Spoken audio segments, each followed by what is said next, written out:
Hi everybody. So are you waking up feeling kind of groggy? Maybe you're moody through the day, can't sleep well at night. Does this happen to you all the time? Well, if so, I might have a way to help you. So stay tuned and find out.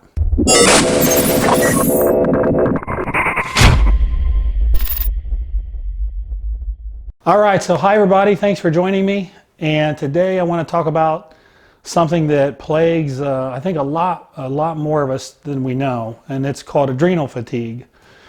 Now, let me talk about what your adrenals are, what they do, and how can you tell if you have issues related to this. Well, basically, your adrenals are just two glands that sit on your kidneys, and they produce, stress hormones. They produce adrenaline, they produce cortisol, things like that, and they're there to combat short-term stress. It's kind of one of their functions. So if you have a stressful situation, the classic example that everybody always uses is, the old caveman where they're, getting chased by a tiger. They need a short burst of energy to outrun the tiger, or whatever. Well, when your adrenals pump out cortisol, that one of the effects of that is it increases the availability of glucose, so you have energy.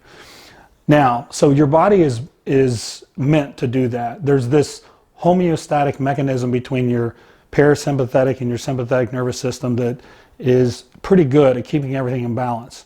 But what happens these days is we don't have those little short-term stresses. We have these chronically persistent lower grade stresses, maybe not even lower, well, a little bit lower grade stresses. So, maybe you're worried about your marriage, or maybe you're worried about paying your house mortgage, or maybe you're worried about your job. There's things like that all compound. And if you just think about today's society and how fast everything moves and how much stress there is and how much pressure there is these days, it makes sense. And what happens is when you have those chronic high grade stressors all the time, so your adrenals are pumping out their, the cortisol, the adrenaline, and they just start to wear down. They just start to wear down. And that's when you start feeling these symptoms. That's when you're going to wake up and you're going to feel like you're in a fog. And then once you're up, maybe you feel grumpy, you just don't feel right. You feel like everything's just overwhelming to you. You may not be able to sleep well at night. There's things like that can often be the result of your adrenal glands being overworked. So those, and I felt that way before, in bodybuilding, sometimes when you compete, you're pounding stimulants, you're on a low calorie diet, you're feeling all kinds of stress, so it mounts up and then you kind of feel that way. So how do you know? How do you really tell if you have adrenal fatigue? Well, the last time I checked, which honestly was a few years ago, there wasn't a medical classification for it. I think it's called an ICD code.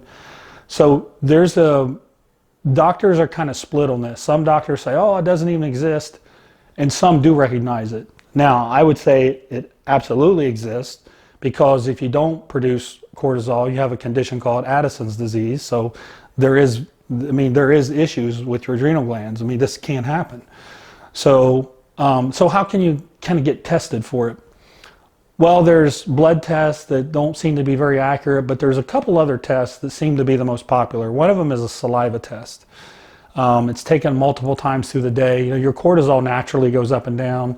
In the morning, it's always elevating, but that is a good test. And there's another kind of a cool test that is interesting too. It's called a Raglan test. And you lay on your back and you take your blood pressure and you lay there for 3 to 5 minutes. And then you sit up and you take your blood pressure again. Now, normally what happens is that your blood pressure either stays the same or it goes up. But if you have adrenal fatigue, a lot of times it'll actually go down. So that's kind of an interesting test, but it actually proves to be pretty effective. That and a saliva test. So let's say you have these symptoms, you think this is an issue, so what do you do to solve it? Well, I think there's some lifestyle changes and there's some nutritional changes as well. I'll start with the easy one, and that's the nutrition part. You've probably heard my videos where I talk about fasting and how many times a day you need to eat. so forth. This is a situation where you actually do want to eat more frequent meals. And the reason why is if you go a long time between meals, that can create stress and can create adrenaline response. So you want to try to eat, maybe smaller but more meals to keep everything steady. And also make sure you eat breakfast. Again, normally in the morning, your cortisol is rising. But if you have adrenal problems, your cortisol may not rise. So that means that glucose that it's giving you for energy may not be there. In fact, low blood sugar is a symptom of adrenal fatigue. People often have that. From specific foods, I just encourage people to eat a well-balanced diet. Don't go low carb, don't go low fat. Make sure you're well balanced. Particularly EFAs, make sure you get your essential fatty acids in. Also, make sure you get plenty of carbohydrates in. So don't create stress from being low carb either. In terms of supplements, there's supplements that can help. One of the things that gets depleted when you're in these stressful periods is your vitamin C. So it often can help if you take 2 or 3 grams of vitamin C. Licorice root is a common supplement to help this. Those are probably the two. Magnesium, you might want to take some magnesium, but vitamin C is what really gets depleted. So you want to look at that. Now, the hard thing is the lifestyle changes. So that stress that you have, let's say that's coming from your family. So how do you deal with that? That can be pretty difficult.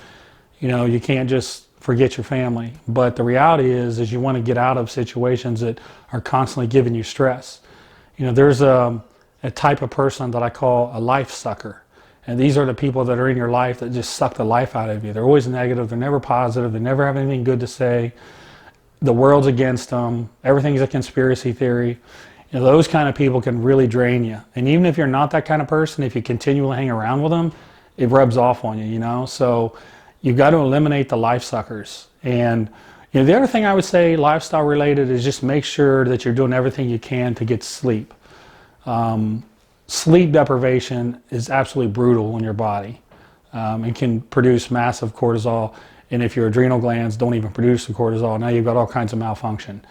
If you're having trouble sleeping, I would try to not take any naps during the day. Maybe you want to experiment with a little melatonin at night, maybe 2 milligrams, maybe 3 milligrams. Take it 1 hour to 2 hours before you go to sleep. Shut down your TV, shut down your laptop, all that stuff that kind of stimulates your brain before you go to bed as well. You need some time to kind of wind down, or you'll lay in bed with your head spinning. So those are some tips on how you can help fight that. I'm always interested in knowing how people deal with these issues. So if you think you have adrenal fatigue, or if you just have something that can help somebody else, feel free to comment below. And again, thanks for watching.